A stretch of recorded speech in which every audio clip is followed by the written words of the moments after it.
Bonjour, je m'appelle Nicolas Malavel, je suis architecte solution chez AWS et j'ai le plaisir de vous accueillir et d'animer cette session avec Adrien Genillet, qui est lead architecte réseau chez Engie.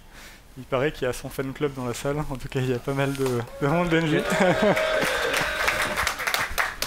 Donc Adrien témoignera sur la façon dont Engie conçoit et fait évoluer son réseau sur AWS pour accompagner l'adoption du cloud au sein du groupe. Et avant ça, on va parler réseau, on va aussi faire un gros focus sur les services qui sont sortis récemment, à reInvent l'année dernière, et on va parler réseau dans un environnement multi-compte. Alors pour ceux qui n'ont pas pu assister, qui n'ont pas assisté à ma session précédente, un petit rappel sur ce que c'est qu'un compte. Un compte AWS, c'est un conteneur de ressources AWS qu'il ne faut pas confondre avec un compte utilisateur. C'est deux choses différentes. Qu'est-ce qui caractérise un compte? Tout d'abord, on ne peut pas accéder aux ressources d'un autre compte, sauf si ce compte a explicitement autorisé l'accès via ce qu'on appelle des resource-based policy, comme par exemple des bucket policy pour S3. On peut connaître de manière très précise quels sont les coûts qui sont engendrés par les ressources AWS de ce compte, quels que soient les tags, et que les services utilisés soient tagables ou non. Et enfin, ils sont isolés de telle sorte à ce que les limites AWS soient gérées indépendamment. Donc si on prend l'exemple de deux équipes qui utilisent le même compte AWS, et sachant qu'on ne peut pas avoir plus de 1000 buckets S3 dans un compte, si une équipe va créer beaucoup de buckets S3, ça peut avoir un impact sur l'autre équipe, la capacité de l'autre équipe à créer des buckets S3. Donc tout ça fait que c'est très standard de retrouver au sein d'une même organisation plusieurs comptes AWS. Déjà, parce que ça apporte un niveau d'isolation lorsque plusieurs équipes différentes, qui ont des modèles opérationnels différents, utilisent AWS, et ça permet aussi de ne pas avoir à gérer des policies IAM très complexes. C'est pour ça qu'on trouve en général, par exemple, un ou plusieurs comptes AWS par application ou par BU, en plus des comptes transverses qui sont utilisés par la sécurité ou par l'infrastructure. Ça permet aussi de réduire le risque d'impacter un autre environnement quand on fait un changement. C'est pour ça qu'en général, on va séparer la prod et la non-prod. Ça permet aussi de refacturer en interne les coûts AWS lorsque les tags ne sont pas suffisants. Et enfin, ça permet de se mettre en conformité sur une application ou plusieurs applications lorsqu'il y a des exigences spécifiques. Donc on va plutôt s'appliquer à appliquer ces contrôles de sécurité sur les comptes concernés plutôt que sur toute l'organisation. Je ne vais pas rentrer dans le détail. Ce qu'il faut retenir, c'est que dans une organisation, on peut trouver des dizaines, voire des centaines de comptes AWS, et donc ça a forcément une incidence sur le réseau. Je vais commencer par donner quelques astuces pour structurer et configurer vos VPC. VPC, pour rappel, Virtual Private Cloud, c'est un service qui permet d'isoler de manière logique vos ressources AWS des autres comptes AWS et puis des autres clients. J'ai oublié de préciser que c'est une session de niveau 300, donc on va aller assez loin dans la technique, mais je ferai en sorte de faire ces petits rappels de base pour ne pas perdre les plus novices. La question que mes clients me posent souvent, c'est j'ai un gros VPC, est-ce qu'il vaut mieux avoir un subnet par appli, plein de petits subnets, ou un gros subnet et mettre toutes les applications à l'intérieur? Alors déjà, ce qu'il faut tenir compte, c'est qu'un subnet au sens AWS du terme, c'est pas un VLAN. On peut, au sein d'un même subnet, filtrer le réseau avec des security groups. Ensuite, deux subnets différents, séparer les subnets, ce n'est pas suffisant si on veut avoir une ségrégation forte entre deux équipes. Parce qu'il y a des actions IAM, des services qui vont supporter le fait de dire je t'autorise à faire telle action, par exemple lancer une instance que dans tel subnet, mais il y a d'autres services qui ne le supportent pas actuellement, donc on ne peut pas s'appuyer là-dessus pour faire avoir une ségrégation forte. Donc ma recommandation, c'est de privilégier l'utilisation des security groups, de séparer les subnets uniquement lorsqu'on a des paramètres différents qui sont définis au niveau du subnet. Il y en a un qui est très basique, c'est la zone de sécurité, ça c'est forcément. Mais après, si on a des network access lists différents, des tables de routage différents, là on est obligé de séparer les subnets. Et puis après, d'avoir des comptes AWS distincts quand on a besoin d'avoir de la ségrégation forte entre équipes. La deuxième question, c'est comment structurer ces VPC. Est-ce qu'il vaut mieux avoir un compte AWS avec un gros VPC, un compte AWS avec plusieurs VPC, un par application, ou plusieurs comptes AWS, chacun avec son VPC? Là, c'est la même chose. Si on a besoin d'avoir une isolation réseau je dis bien au niveau réseau strict, alors là on peut utiliser plusieurs VPC, ou il faut également utiliser plusieurs VPC si on a des paramètres qui sont définis au niveau du VPC qui sont différents, comme par exemple les DHCP option set. Là on va dire par exemple quel est le serveur DNS que les instances vont utiliser. Si on veut avoir des serveurs DNS différents, bah, ça veut dire qu'il faut avoir des VPC différents.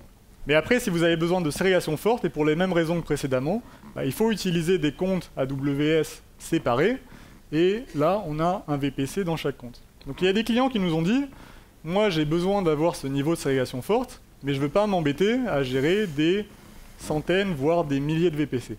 Et donc c'est pour ça qu'on a annoncé à reInvent l'année dernière VPC Sharing, qui est une fonctionnalité qui permet de partager des subnets avec d'autres comptes AWS qu'on dit comptes participants.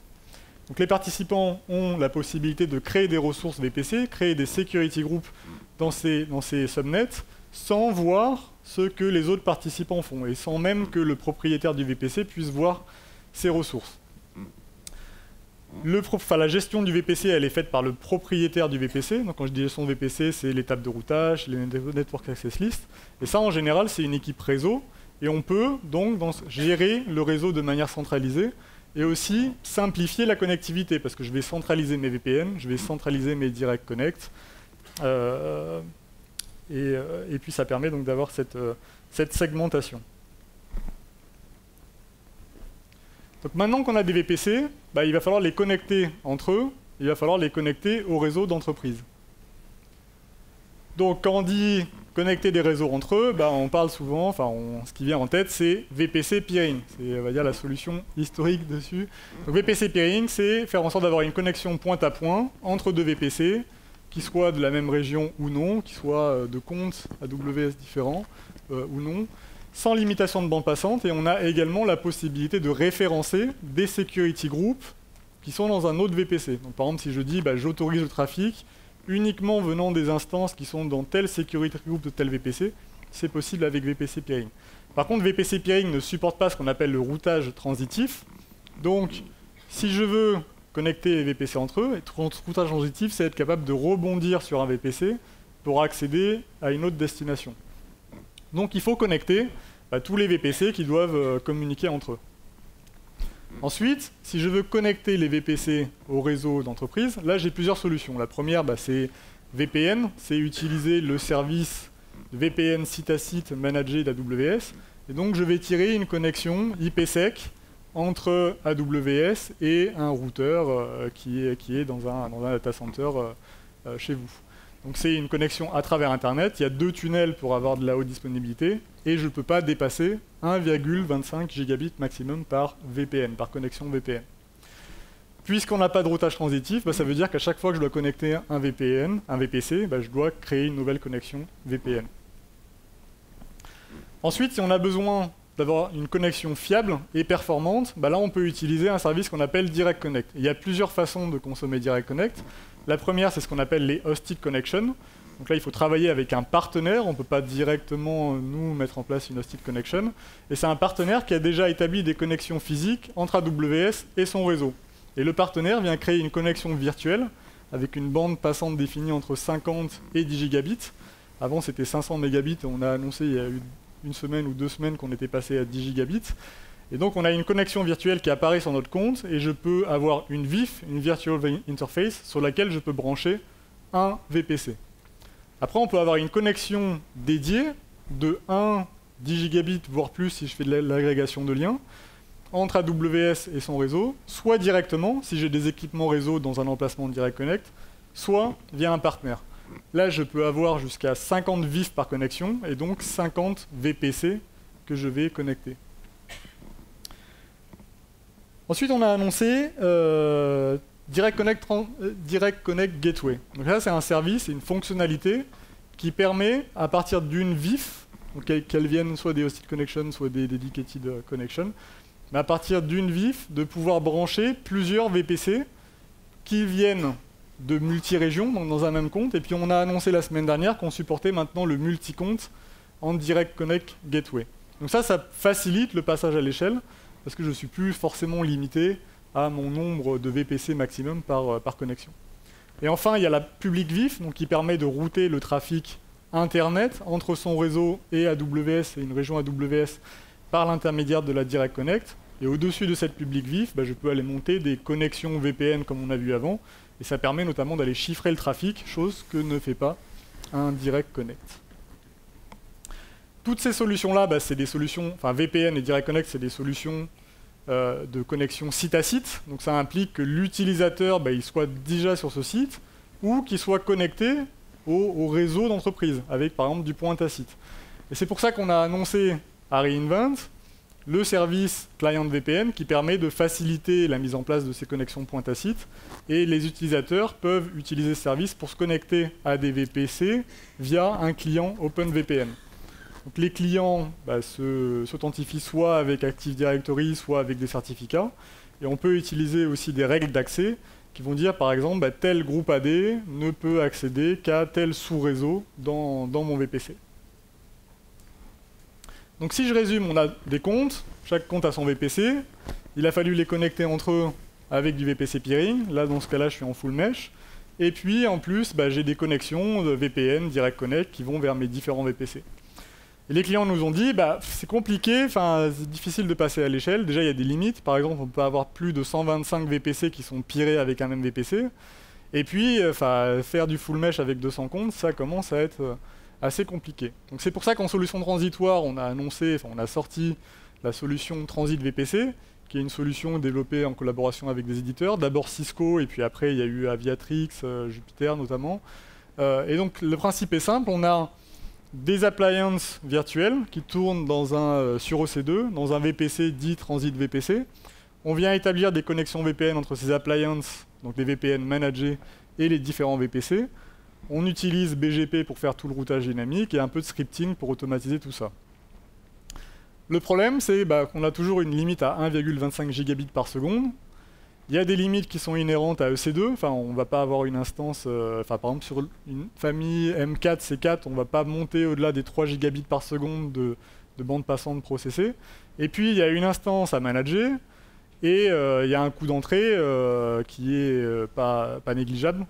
Même si j'ai un tout petit peu de trafic ou quelques VPC à configurer, il faut quand même que j'ai des licences pour ces routeurs virtuels. Donc, c'est pour ça qu'on a annoncé à reInvent l'année dernière Transit Gateway, qui est un service qui permet de faciliter l'interconnexion de VPC, de VPN et bientôt, très bientôt, Direct Connect. C'est un service entièrement managé. Qui est hautement évolutif. On peut brancher des milliers de VPC et chaque VPC peut atteindre jusqu'à 50 gigabits par seconde de bande passante. Donc ça va beaucoup plus loin que ce que fait la Transit VPC. On peut avoir plusieurs domaines de routage et par exemple ça permet de séparer la prod et la non-prod. Les VPC de prod et les VPC de non-prod ne vont pas discuter entre eux, mais pourront toujours accéder et sont connectés à la même Transit Gateway et vont pouvoir toujours accéder au réseau interne. Donc c'est un peu l'équivalent des VRF qu'on va avoir on-premise, et ça se matérialise par des tables de routage Transit Gateway sur le service. Je parlerai plus tard des solutions partenaires. Ce qu'il faut savoir, c'est que le multi-région arrive bientôt, est en cours, et qu'on ne peut pas, pour l'instant, faire des références à des groupes de sécurité qui sont dans d'autres VPC rattachés au Transit Gateway, de la même manière que sur le VPC peering. Donc comment on met en place Transit Gateway? Dans un compte partagé, je vais créer une ressource Transit Gateway. Je vais partager cette ressource avec d'autres comptes, avec un service qui s'appelle Resource Access Manager. Et puis je vais venir attacher des VPC à mon Transit Gateway. Quand je dis attacher, c'est qu'il faut sélectionner des subnets, donc en général au moins un subnet par ESI, et ça va aller créer une interface réseau dans chacun de ces subnets. Ensuite, on va venir attacher directement, créer et attacher directement à la Transit Gateway des connexions VPN, et on supporte notamment ECMP pour dépasser ces 1,25 gigabits par seconde, et on pourra aussi bientôt attacher directement une Direct Connect. Quelques exemples. Le premier, on a 2 VPC, on a une table de routage, et puis j'ai un réseau interne. J'ai attaché mes VPC à la table de routage par défaut, et puis j'ai monté une connexion VPN entre mon réseau interne et la table de routage. Je vais avoir de la propagation des routes. Donc là, je vais avoir la propagation des routes qui dit, par exemple, 10/8, il faut passer par le VPN, et puis 10.1/16, il faut passer par le VPCA. Donc j'ai une instance qui veut discuter avec 10.99.1.2. Donc ma table de routage du subnet dit il faut aller vers le transit gateway, c'est une destination au sens table de routage VPC. J'envoie mon paquet vers la table de routage qui dit en fait maintenant il faut aller par l'attachement VPN. Donc mon paquet va descendre au data center et puis le retour va se faire de la même manière. J'ai des routes ici entre réseau interne et réseau AWS qui s'apprennent via BGP. Un autre exemple maintenant, j'ai des VPC de prod, j'ai des VPC de dev qui sont chacun attachés à des tables de routage différentes, des tables de routage transit gateway, et puis j'ai mon réseau interne, un VPN, qui est attaché à une autre table de routage. Là, on va sur un exemple avec des domaines de routage différents. Toujours pareil, je veux parler à mon réseau interne, donc ça marche sans problème. Enfin, j'arrive sur ma transit gateway, et la table de routage qui est associée au VPC dit qu'il faut passer par le VPN. Par contre, je ne peux pas aller vers le dev A. Si j'ai un paquet qui arrive sur ma transit gateway, je ne sais pas où le router, donc je n'ai pas branché mes VPC de prod à mes VPC de dev. Un dernier exemple pour lequel il faut que je donne un tout petit peu de contexte. Là, on sort un petit peu de interconnecter les VPC entre eux et les connecter au réseau interne. Là, c'est un cas où je vais faire en sorte que mes instances, qui sont dans des subnets privés, puissent communiquer avec Internet. Donc là, on va en général parler de NAT au niveau sortie. Et d'autant plus quand on a besoin de faire en sorte que ça soit transparent pour les instances qui communiquent, qu'on n'ait pas de proxy explicite qui soit configuré dans les machines. Donc on a du NAT, on peut éventuellement également avoir du filtrage ou du logage, enfin du logging, c'est assez courant dans les entreprises. Et donc les solutions pour ça, c'est NAT Gateway. Ça peut être aussi une NAT instance, enfin une NAT instance sur laquelle vous pouvez avoir installé un proxy squid, et puis c'est lui qui va permettre de faire ce filtrage en fonction du hostname, et puis de loguer les requêtes. Mais ça, avant le transit gateway, vous étiez obligé d'avoir des NAT gateway pour chaque VPC, ou une NAT instance pour chaque VPC. Donc transit gateway permet d'aller plus loin, c'est-à-dire que dans mon subnet privé, je vais dire 0/0, enfin la destination internet, je passe par ma transit gateway, j'ai ajouté une route à la main dans ma table de routage qui dit 0/0, je l'envoie à mon VPC partagé. Là, j'arrive dans un subnet qui est dédié à transit gateway. Bon, là, c'est un cas où on en a besoin. De manière générale, la recommandation, c'est d'avoir un subnet dédié pour transit gateway, pour ce genre de cas notamment. Donc j'arrive sur un subnet transit gateway, et là, la table de routage du subnet dit, pour sortir sur Internet, tu passes par la NAT gateway. Donc je passe par la NAT gateway, je retourne, donc mon paquet retour dit, maintenant mon chemin retour doit aller vers 10 quelque chose, parce que je vais retourner, mon paquet retour va pointer vers l'instance qui a demandé le trafic, et je vois que 10/8, je dois aller vers la transit gateway. Donc mon paquet retourne vers la transit gateway, et revient vers l'instance qui a fait la requête. Donc ça permet d'avoir des NAT gateway, ou des proxys sortant de manière globalisée transparent, centralisés, chose qu'on ne pouvait pas faire avant parce qu'il n'y a pas de routage transitif. Si on va plus loin, ça c'est une architecture de référence. Enfin, on peut avoir plein de VPC attachés à une transit gateway qui a des domaines de routage différents, avec des services en entrée, des services en sortie. La transit gateway facilite ça, mais ça existait déjà. Et par contre, maintenant, on peut avoir des services en coupure. Je peux avoir de l'IPS, de l'IDS qui va être en coupure de plusieurs VPC. Et là, on va faire un petit focus sur les solutions qui servent à faire ces IPS-là. Si j'ai des services réseau qui ont besoin de maintenir un état, d'avoir du stateful, il faut absolument que je fasse du source NAT. C'est-à-dire que je fasse du NAT au niveau des IPS, des IDS, des firewalls. Ça, c'est obligatoire si on veut faire en sorte que le flux retour repasse par le même équipement et qu'on n'interrompt pas la connexion TCP. Deuxième chose, j'ai plusieurs manières de faire du scaling sur mes équipements ici, mes appliances virtuelles. Soit je fais du scaling vertical, j'ai une appliance par easy et puis je vais mettre une très très grosse instance quand j'ai besoin de scaler. Soit je vais faire du scaling horizontal, et là par contre je vais être obligé d'utiliser VPN et BGP. Je ne vais pas faire la démonstration parce que j'ai pas le temps, mais si vous voulez en savoir un peu plus là-dessus, il y a une session de reInvent qui s'appelle la Net 402 qui va assez en détail, qui explique pourquoi ça. En tout cas, là où je voulais en venir, c'est que ces prérequis sont pris en compte par ces solutions partenaires. Et donc c'est pour ça qu'on parle de solutions partenaires au sens transit gateway du terme. Donc c'est que ces solutions, elles sont capables de mettre en place ces prérequis techniques. On a parlé Transit Gateway, on a parlé VPC sharing, lequel il faut utiliser. On ne sait pas. Donc, enfin, VPC sharing, on a vu que c'était pas scalable, on ne peut pas avoir des milliers, enfin, c'est pas scalable au niveau des limites VPC.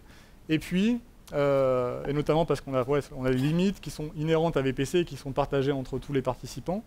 Et puis Transit Gateway, si on a un VPC par compte, ça fait beaucoup de comptes. Donc la recommandation, c'est d'utiliser les deux.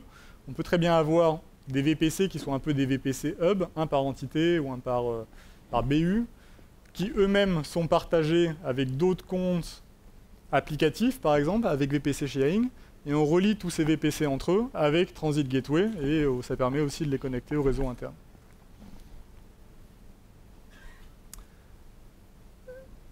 Ce qu'on a vu ici, c'est qu'à chaque fois, on allait router un VPC au complet. Enfin, on routait l'intégralité d'un VPC, sauf que si on voulait exposer qu'un service, moi je veux juste exposer un service, ça nécessite de tout router, et puis de mettre en place des security groups ou des network access lists qui vont faire en sorte de filtrer le trafic en entrée. Donc pour remédier cela, on peut utiliser Private Link. Private Link, c'est un service qui permet d'exposer un service à d'autres VPC sans avoir à passer par Internet, sans avoir à mettre en place de routage réseau entre les différents VPC. Donc concrètement, on va créer un Network Load Balancer dans un compte, on crée un endpoint service au-dessus de ce Network Load Balancer, et ce endpoint service, on va le partager avec d'autres comptes qui, eux, peuvent créer des endpoints. Donc ça va créer des interfaces réseau dans leur compte qui font le lien avec ce service que j'expose. Ça, c'est utilisé notamment par Salesforce aujourd'hui quand ils veulent exposer leurs services sans passer par Internet à des comptes clients, mais c'est aussi utilisé par d'autres partenaires. Sur le même principe, je veux faire en sorte que mes requêtes à AWS, aux API AWS, ne passent pas par Internet. Et donc là, on va utiliser les VPC endpoints. Il y a deux types de VPC endpoints. Il y a les interfaces endpoints qui s'appuient sur Private Link. Là, on a plus de 21 services qui sont supportés. Et on a les gateway endpoints qui, eux, ont un mode de fonctionnement différent. C'est qu'on va plutôt faire du routage. Donc mon instance continue à résoudre une IP publique. Et puis, pour un range spécifique qui correspond au service, je vais le router vers la gateway. Pour ces deux types d'endpoints, on peut avoir des contrôles d'accès. Je peux utiliser les endpoint policy qui vont permettre de restreindre quelles ressources je peux accéder à partir d'un VPC. Et ça, on le supporte historiquement avec S3 et DynamoDB. On le supporte aussi avec CodeBuild, qui est une interface endpoint. Donc là, c'est plus uniquement limité à des gateway endpoints. Et puis, on peut utiliser aussi des conditions IAM, source VPC et source VPCE, pour des ressources qui supportent les ressources-based policy, pour dire, par exemple, ce bucket S3, tu ne peux y accéder que depuis tel VPC. Donc c'est un moyen de restreindre l'accès à un VPC, à une ressource qui n'est pas intégrée à VPC. Deuxième et dernier sujet, comment rendre possible, comment faire en sorte de résoudre du DNS à l'échelle d'une entreprise. Le besoin, c'est qu'on a une ressource VPC qui a besoin de résoudre des zones DNS qui sont en interne. Et puis, on peut avoir à hoster des zones privées Route 53, parce que c'est plus flexible, parce que c'est plus dynamique, ça se contrôle par API, et faire en sorte aussi que l'interne puisse résoudre ces zones privées Route 53. Donc, avant, on utilisait des forwarders, des solutions de forwarding sur des instances EC2. On allait configurer les VPC dans les DHCP option set pour qu'elles utilisent ces forwarders comme serveur DNS. Et ensuite, on allait soit vers les zones privées Route 53, soit vers les zones publiques, soit on pouvait faire du forwarding vers un serveur DNS. Le problème à cela, c'est qu'il y a déjà des instances EC2 à maintenir, qu'il y a un problème de scalabilité, on a quand même des instances ici, des instances EC2, et puis c'était incompatible avec certains services. Par exemple, EFS, il y a un DNS technique qui est fourni par EFS, il faut absolument que la résolution se fasse dans le VPC qui contient le file share. Sauf que là, la résolution se fait dans le VPC qui contient les forwarders DNS. Pour résoudre cela, on a sorti à reInvent, je crois même que c'était un peu avant reInvent, un service qui s'appelle Route 53 Resolver, et donc qui fait en sorte que maintenant les ressources VPC vont utiliser le point 2. Donc le point 2, c'est le serveur DNS local. Et ensuite, on a des règles qui vont dire soit je vais résoudre ma requête en local, soit je vais la forwarder ailleurs en passant par des endpoints, des outbound endpoints. Et ces outbound endpoints sont centralisés dans un VPC. Ces règles de forwarding, elles peuvent être soit créées localement, soit gérées de manière centralisée. Et puis il y a quelques règles aussi qui sont créées automatiquement. Par exemple, si je crée une hosted zone, route 53, une private zone, et que je l'attache à un VPC, automatiquement, ça va créer une règle qui dit pour cette zone, je vais forcément résoudre en local.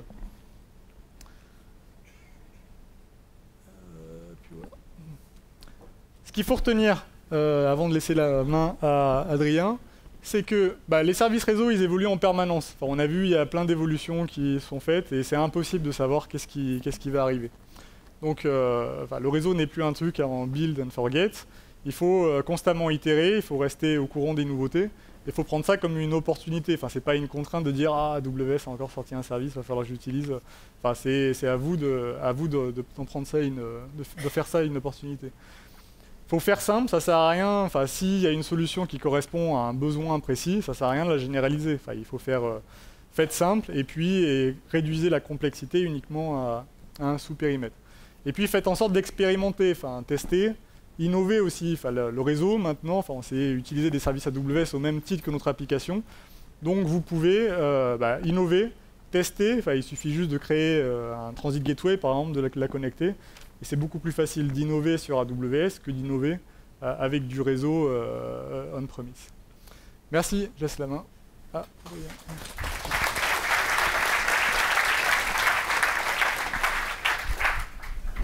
Bonjour à tous. Bonjour à mon fan club NJ.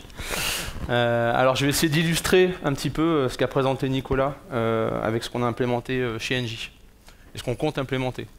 Donc rapidement, pour vous représenter la société NJ, il y a sûrement des clients dans la salle pour la fourniture de gaz et d'électricité.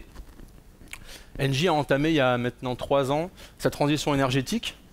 Donc l'objectif c'était de se séparer des productions d'énergie qui étaient néfastes pour l'environnement, comme les centrales à charbon, etc. et investir massivement dans les énergies renouvelables.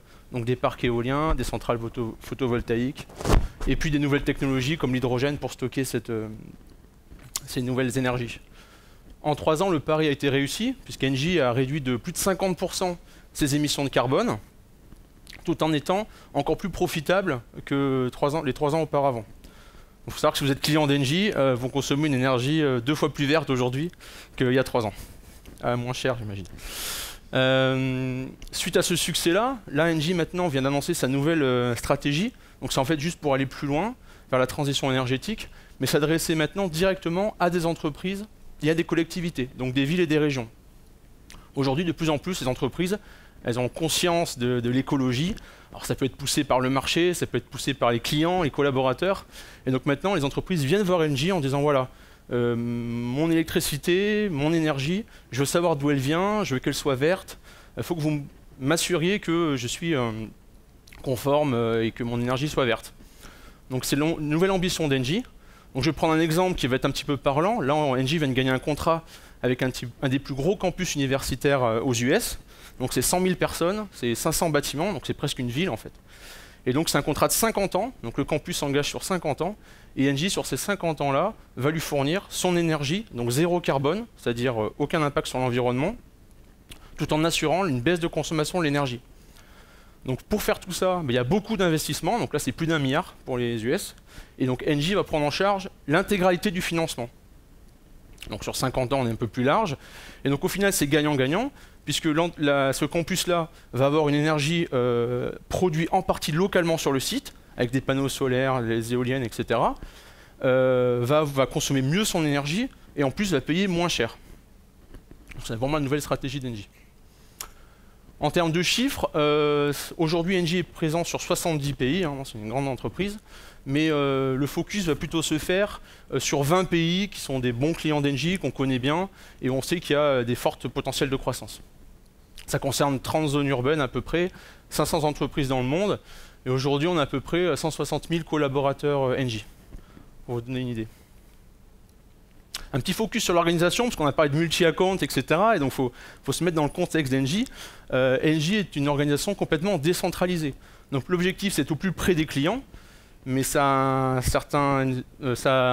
un impact, on va dire, sur l'organisation. Donc, on est composé de 24 business units. Donc, c'est une business unit par région, aux US, en APAC, en Asie. Et puis, à l'exception de la France, où là, c'est une business unit par métier. Donc ça, c'est sur le papier, c'est l'organisation.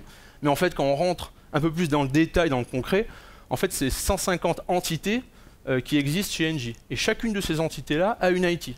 Donc en fait, on a plus de 150 IT qui ont un budget, qui gèrent leurs data centers eux-mêmes, de temps en temps, qui gèrent leur site, leur poste de travail, etc. Et donc, il faut essayer de mettre un petit peu de lien, un petit peu d'organisation autour de ces 150 local IT. Donc c'est pour ça qu'il y a quand même quelques organisations communes, transverses, à commencer par la DSI Corporate. Donc là, l'objectif de la DSI d'Engie, c'est de fournir des standards et de la stratégie. Mais pas que, en fait, parce que si on fournit juste un papier en disant voilà, c'est le standard, tu dois l'appliquer, c'est un peu compliqué.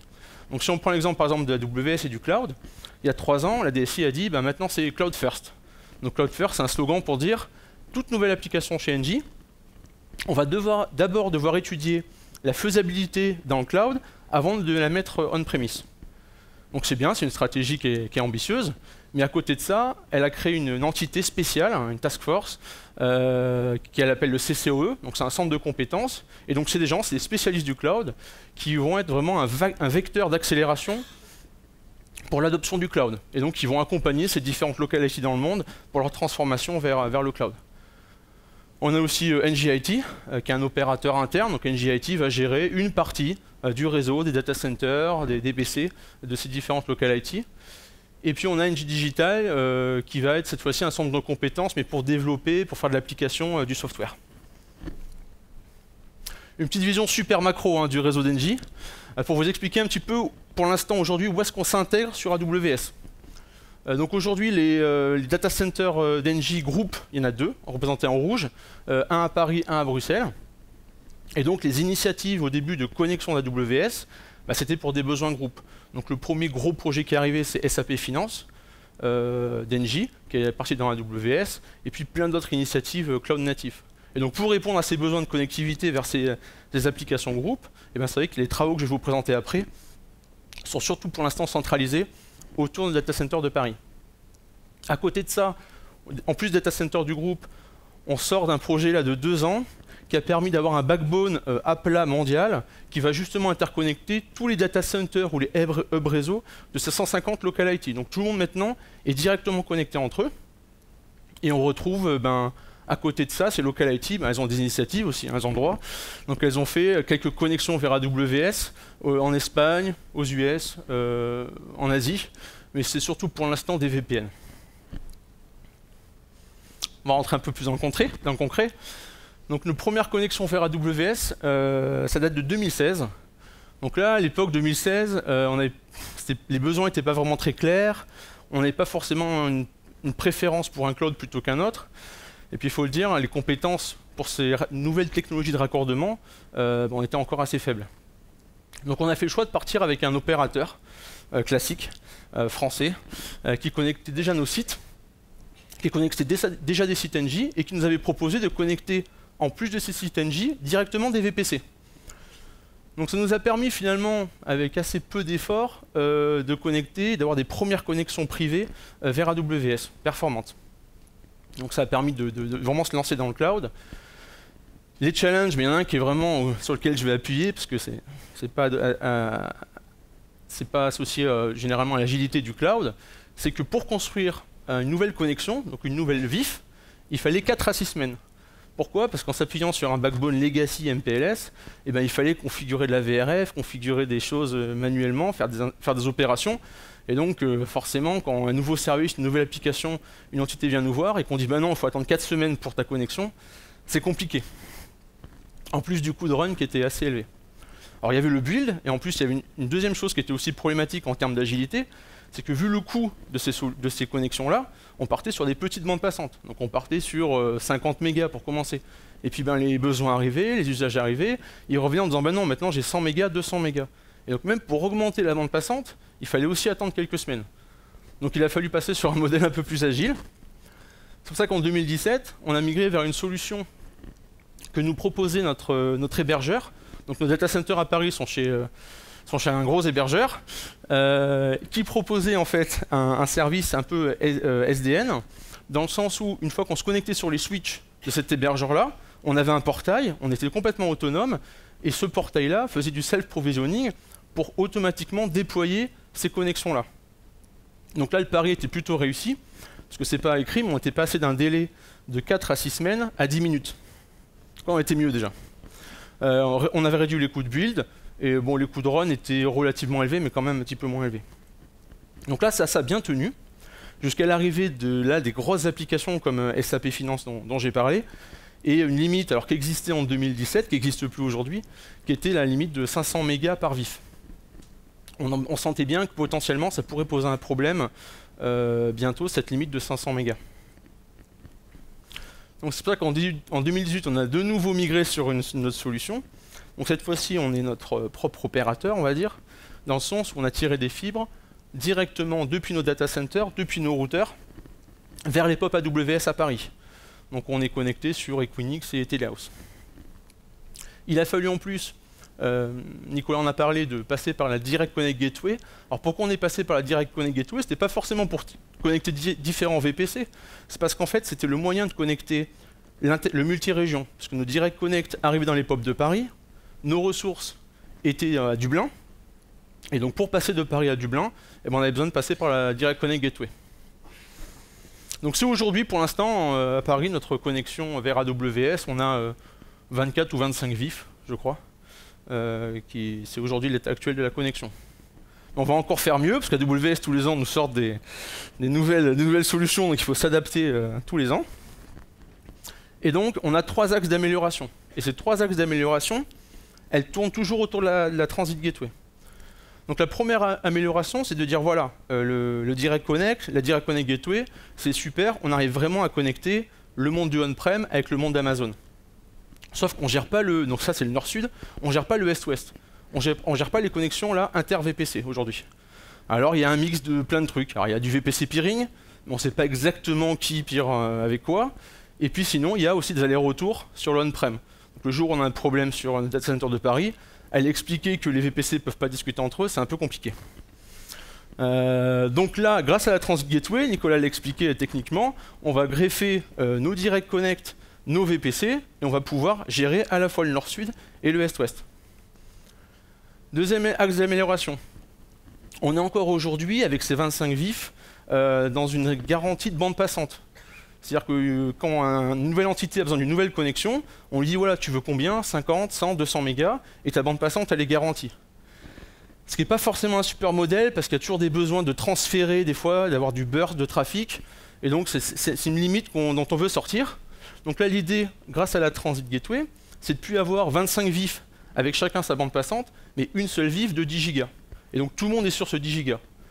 Donc oui, elle est partagée, mais bon, si elle est partagée, il faut qu'elle soit sans contrainte. Donc là, on parle d'oversubscription. Ça veut dire que le jour où on arrive à, je sais pas, 5, 6, 7 gigas, hop, on rajoute un deuxième lien 10 gigas, on met un agrégat, et de nouveau, on est confortable sur la connexion. D'où le slogan chez Engie, Highway to the Cloud. J'étais obligé de le dire, en fait. J'ai pas eu le choix. C'est dit. Et puis la dernière chose, alors j'en ai pas parlé encore, mais c'est la sécurité. C'est-à-dire que tous ces data centers et ces hubs qu'on a connectés autour de ce backbone à plat, la worldwide, il y a une contrainte, enfin une obligation plutôt, une exigence de la sécurité, c'est d'y mettre en coupure un équipement qui va faire IDS-IPS. Alors IDS-IPS, mais qui va aussi être connecté à notre Global SOC centrale à Engie pour toutes les gestions des alertes, etc., des menaces. Donc aujourd'hui, cette fonctionnalité IPS-IDS et puis du filtrage fin aussi, c'est sur des firewalls, un cluster de firewalls physiques en data center. L'idée là avec la Transit Gateway, c'est d'utiliser la fameuse fonction inline en coupure, et donc de déporter la fonction IDS-IPS, comme l'a présenté Nicolas, intégrée à la Transit Gateway. Et puis pour la partie filtrage fin, effectivement, je pense que le mieux à terme, c'est que les gens, qu'on délègue en fait ce filtrage fin par IP et par port aux gens qui gèrent les VPC et qui fassent d'une sécurité à base de NACL ou de Security Group. Voilà les 3 axes d'amélioration. Donc aujourd'hui, ben, on attend qu'AWS nous mette à disposition le Direct Connect sur la Transit Gateway. Nous, on est prêts, c'est-à-dire qu'aujourd'hui, on a un lab. On a un lab avec un VPN qui arrive sur donc, une Transit Gateway de lab, on a le l'IPS, donc vraiment on a validé tout, on a des super experts chez Engie qui ont déjà passé des heures à tout valider. Alors c'est pas les experts qui sont ici, hein. C'est les experts qui travaillent au bureau et les experts. Je sais que ça va se payer. Mais voilà, on est prêt. Donc en lab, ça tourne. Effectivement, on a été un petit peu surpris. C'est pour ça que Nicolas, c'est bien qu'il en ait parlé sur cette histoire d'IPS IDS, de faire du source NAT. Côté réseau, on n'a jamais envie de faire de NAT en fait. Donc on est un peu réfractaire. Donc il y a d'autres solutions. Effectivement, le NAT, ça reste la solution la plus facile, mais nous, on part plutôt sur un scaling vertical parce que le NAT, on veut éviter. Donc effectivement, le schéma, il est beau, c'est ambitieux, c'est super, mais cette histoire de NAT, il faut voilà. C'est à creuser avec les partenaires, il y a des solutions possibles. Alors les prochaines étapes, il y a toujours des choses à faire. Donc une fois qu'on aura vraiment attaché la Transit Gateway sur notre Direct Connect, qu'on aura vraiment défini un standard, peut-être pourquoi pas passer en infra as a code sous Terraform, et puis du coup proposer à ces différentes local IT. Donc on a vu qu'il y a des VPN en Espagne, aux US, etc. Ben, allez voir ces local IT et leur proposer notre code pour qu'eux aussi bénéficient de la Transit Gateway. Et pourquoi pas en profiter pour passer sur du Direct Connect plutôt qu'une VPN si leurs besoins évoluent. Et puis après, alors là on se lance parce qu'il y a le multi-région qui va être disponible bientôt aussi. C'est-à-dire une fois qu'on aura des data centers Engie, que chacun aura ses connexions vers des Transit Gateway, le jour où les Transit Gateway pourront discuter entre elles, en fait, ce qu'on va faire, c'est qu'on va avoir une espèce de deuxième backbone Engie porté par AWS en complément de celui qu'on a traditionnel à un opérateur. Une deuxième étape, mais alors celle-là qui est très proche en fait, c'est notre solution SD-WAN. Donc on déploie actuellement une solution SD-WAN, on a nos premières mises en production la semaine prochaine. Et là, ce qui est rigolo avec le SD-WAN, c'est qu'on va changer le centre de gravité. C'est-à-dire qu'aujourd'hui, le centre de gravité, c'est vraiment le data center. On a le data center qui connecte les sites d'un côté et qui connecte Amazon et le cloud de l'autre avec des Direct Connect. Avec le SD-WAN, on change le centre de gravité puisque nos sites SD-WAN vont être directement connectés à AWS. On va mettre nos routeurs en fait centraux data center SD-WAN dans AWS. Donc là, cette fois-ci, le centre de gravité, ça va être AWS. AWS va connecter des sites SD-WAN d'un côté et connecter le data center de l'autre. Ce qui fait qu'au final, le Direct Connect va être consommé différemment, puisqu'aujourd'hui, le Direct Connect est utilisé par des sites pour consommer de la ressource AWS via le data center. Demain, le Direct Connect va être utilisé pour consommer du data center depuis AWS. Voilà. Et puis une chose aussi, c'est pareil, Nicolas en a parlé, c'est qu'une fois qu'on a cette fondation, donc là l'équipe IT, ce qui est bien avec la Transit Gateway, c'est qu'on a de nouveau ce socle commun où on maîtrise tous les flux, les échanges inter-VPC, les échanges avec le on-prem. Donc une fois qu'on a cette fondation-là, on peut se permettre de rajouter des services. Donc typiquement, rapidement, on va étudier la possibilité de, ce que tu as présenté avec la NAT Gateway, de proposer un service Internet facing, donc soit du inbound, soit du outbound, sécurisé avec les normes NG, etc. Parce qu'aujourd'hui, sans contrôle, on ne sait pas ce que les développeurs font, on ne sait pas comment ils font l'Internet facing. Donc là, ça permet vraiment à la sécurité d'être assurée, parce que c'est une plateforme commune globale qui est maîtrisée par Engie. Et puis pour moi, ça permet aussi aux développeurs de se concentrer sur l'innovation, le développement de leurs applications, etc. Et de ne pas avoir à se soucier en fait de l'Internet facing, de la sécurité, du proxy, du reverse proxy, du bastion admin, etc. etc.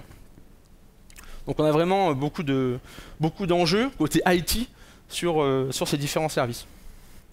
Et puis le dernier, ça concerne les parties AWS publiques, parce que pour l'instant, tous ces Direct Connect, c'est utilisé que pour accéder à des zones privées, mais avec le Data Lake Engie qui arrive, où l'idée là, ce qui a été présenté en keynote ce matin, de transférer de la data massive sur AWS, sur S3, mais il va falloir qu'on étudie aussi la possibilité de passer par ces Direct Connect pour le service public, pour Amazon public. Alors, deux choses qu'on doit toujours avoir à l'esprit. On l'a vu déjà, là, en 4 ans, on est sur 4 solutions différentes. Donc, c'est peut-être pas près d'être terminé. Donc, l'idée, c'est de continuer d'itérer, continuer de surveiller AWS, des nouveaux services pour proposer, parce que je me moque un peu, mais c'est de nouveaux services qui à chaque fois nous apportent plus de flexibilité et plus d'agilité. Et puis de changer les compétences, parce que si on revient 5 ans en arrière, l'équipe IT réseau, c'était des experts réseau, Cisco et autres. Donc là, ça nous demande quand même de nous adapter, d'avoir de la multi-compétence. Donc du réseau, oui, mais à la fois aussi du DevOps, de l'infra as code. Donc on a recruté des profils de ce type-là, et c'est qu'Engie est toujours à la recherche de ce genre de profil à multi-compétences, si bien sûr vous êtes intéressé. C'était la deuxième chose que je devais dire. C'est bon, c'est bon, le contrat rempli. Donc ça c'est pour le Direct Connect. On reste combien de temps? 0 secondes. Sur la partie DNS, très rapidement, parce qu'en fait tu as déjà tout présenté, simplement pour expliquer qu'on a fait les 2 étapes qu'a présenté Nicolas. Donc une première partie avec un VPC shared sur Infoblox, qui permettait justement de faire ces requêtes avec les problèmes dont tu as parlé, donc je ne vais pas revenir dessus. Et puis effectivement, on a mis en production la semaine dernière pour être prêt pour la présentation. Donc c'est en production. L'histoire de ces Route 53 endpoint. Donc effectivement, ça fonctionne, ça tourne chez nous. On a des VPC. Alors l'avantage, c'est que c'était un petit peu ennuyeux de faire pointer vers les infoblox, parce qu'on perdait justement on perdait un standard qui est le standard. Je me pointe vers le point 2 du VPC pour rejoindre mon Route 53. Donc là, on l'a fait, ça tourne, ça marche très bien. Donc là, on n'a plus à se soucier du sizing des VM infoblox, etc. Donc on est plutôt content. Il y a quand même une petite chose qu'on doit encore travailler qui n'est pas vraiment claire, c'est pour faire la résolution de zones entre 2 VPC. Parce que ça marchait très bien avec les infoblox qui avaient une connaissance complète à la fois du on-prem et à la fois des VPC.